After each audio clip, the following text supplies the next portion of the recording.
Today I'm going to show you how to get from this to this by explaining the fundamentals you should work on, because I struggled a lot when I first started and I didn't have this kind of guide to point me in the right direction.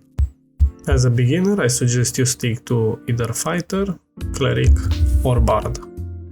Once you've increased your knowledge of the game, you can start transitioning to another class, try them all out and see which one fits your playstyle. In this case, I'll be going with fighter since I usually play cleric and I want a change of pace. The gender can be changed from up there. Let's get into it. Don't forget to enter your name and we're ready. Okay, now we're in the lobby. Here we can chat. Up on the top we have different tabs. The first one is the lobby one. Next one is high roller. This is where top players of current sessions are displayed. We have the class section where we can find the training area, which is not yet done, and the perks and skill where we can choose power-ups for our character. We unlock at level 5, level 10 and level 15 additional slots. And all the way on the bottom we have our default skills. This can be changed between games without any cost, so feel free to play around with them, experiment and try them all out. The next tab is the stash tab. Here we can see what we have equipped in terms of gear, in terms of perks and skills, and on the bottom our stats. We can also open details and see a more detailed breakdown of our stats. And on the right we have the stash that we use to deposit things we don't want to take in our next adventure. The merchant tab has various NPCs that you can sell, buy from. Your best friend here will be the collector, to whom you will be selling all the collectibles you get in your dungeon in order to acquire gold. The trade tab, this one I will explain later on in the video. Gathering hall, where you can talk with people from different servers. Customize, where you can equip all the different cosmetics you have bought using the in-game currency, and the shop where you will find the said cosmetics. Inside the tavern, here we can change the map that we're playing. This is the Goblin Caves for solo content, also the high roller variation that you can access once you reach level 15. The Ruins, this is currently only for solos and duos. This one does not have a high roller version. And the Howling Crypts, this is for trios, solos and duos, and this does have a high roller version. High roller means the mobs are stronger, but the loot is also better. As a beginner, I suggest going to Goblin Caves, make sure it's selected on the left and click start. In order to make sure your first few games don't look like this, I will go through the fundamentals we have to focus on during our first run. After that we will speed things up. Okay, we're inside. Tab will open our inventory. On the right we have the minimap. In the middle here we have our HP, our skills and any passive effect we have. Left click is to attack. Holding down left click will go into the combo attacks.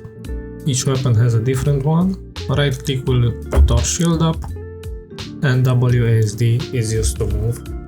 Now let's get into some trouble, yeah? Okay, here we have some spiders. Spiders spawn from a pot. I suggest you find it first and destroy it before killing them. And here we have it. We'll just jump on top of it and we are safe from the spiders. What you see coming out of the wall is a trap. Be careful of those.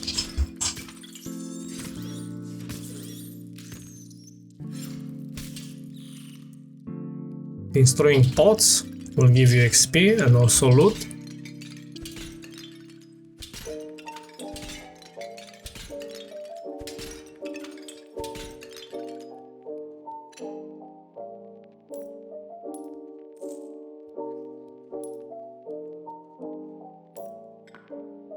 Okay, now that we've taken some damage, you can see we have a bright red HP and a faded red. The faded red is rested HP that can be recovered by pressing G and resting.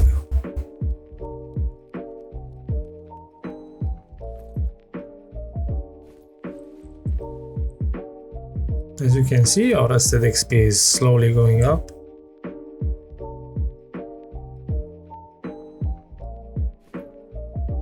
And once you get up from resting, the rested XP will disappear, so make sure you have time for a full rest before doing it. Just like with pods, barrels also drop loot and give XP when broken. Most light sources can be thrown using right click and they will keep lighting the area they fall on. They can also be picked back up to use them again and have no durability. Okay, our first fundamental. We need to learn the attack pattern of the mob. After every hit they do, they get locked into the animation, and that's when we can strike. As you can see, after each hit I go for 1 hit of my own. As you get better and better, you can go for 2 hits, depending on what mob you're facing. This is the first thing you should be working on as a new player. The less damage you take fighting mobs, the more HP you will have when it matters the most during PvP encounters. Traps on the map can be used to damage mobs, making your fight easier, but beware, if the mob dies to the trap and not to your hits, you will not receive the XP for killing it.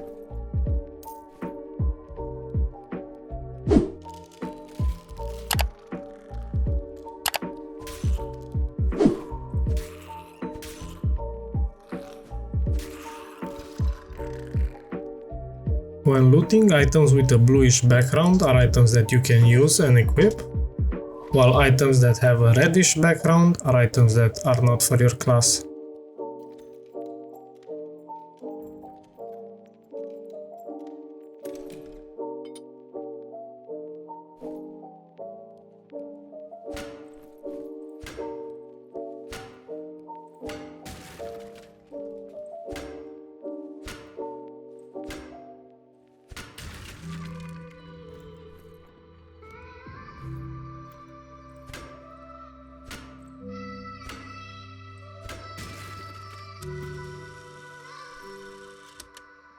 During player encounters, you may be lucky and find a friendly player. You can either be friendly yourself or go for the attack. But beware, backstabbing is a thing because extractions are limited, so tread carefully. Another note, teaming with another player to kill a solo is frowned upon and should be avoided.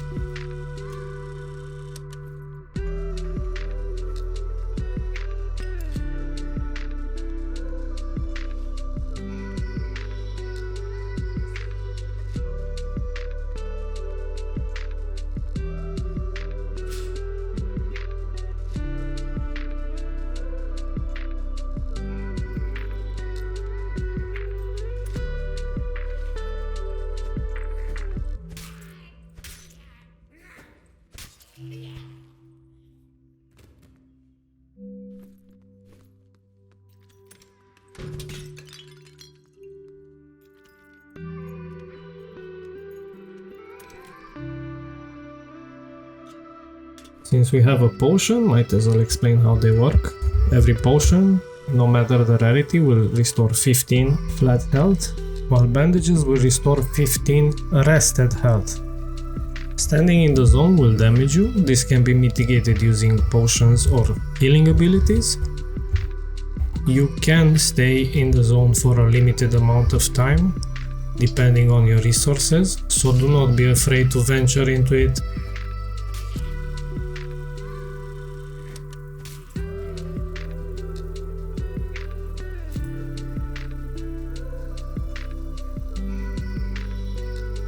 Just because we're in the swarm, that doesn't mean anything changes when it comes to dealing with monsters. We take our time, we hit in between their shots, and we remain calm.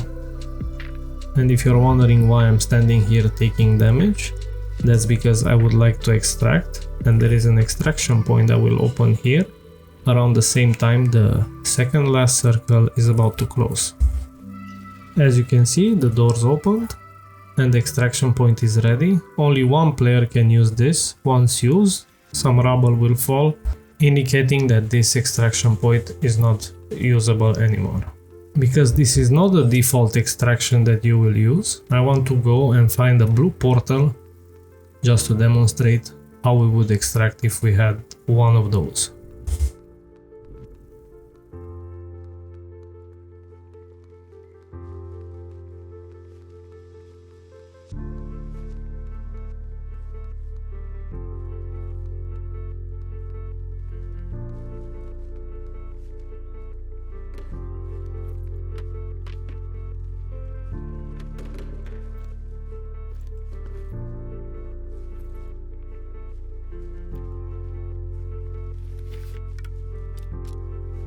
When blue portals appear, you will be notified on the top right, and they also have a specific sound that plays if you're close enough to them. Unfortunately for us, there is a player that's guarding it, so we will have to retreat to our extraction point that we found earlier.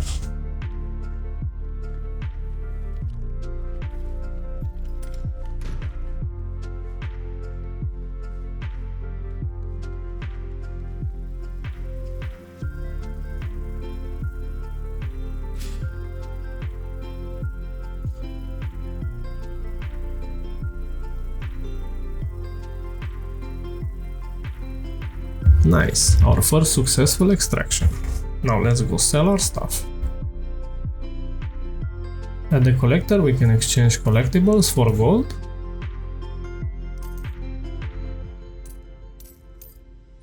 Silver is a currency that can be used to buy gold. At the treasurer, the ratio is 3:1.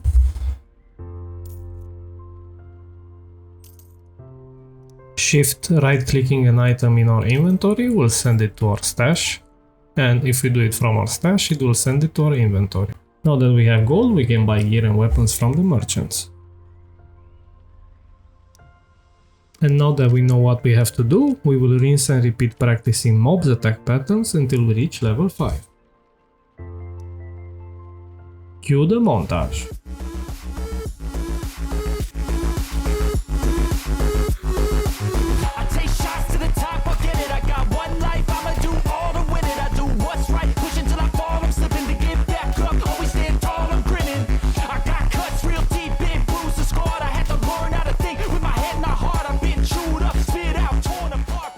Just like that, we hit level 5 and can equip our next perk.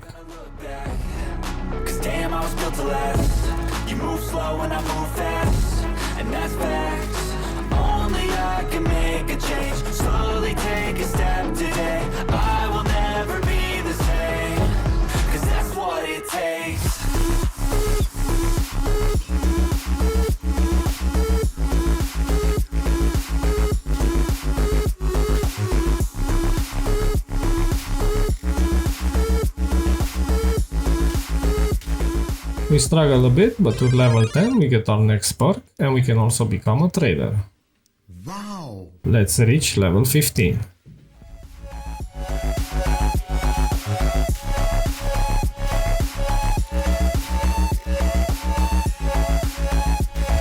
All that practice is paying off. Our survival rate is growing game by game and we're even confident enough to tackle the boss of the goblin caves, the cave troll.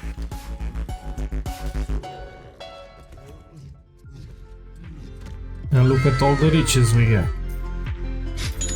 And just like that, we hit level 15, we got all the gold in the world.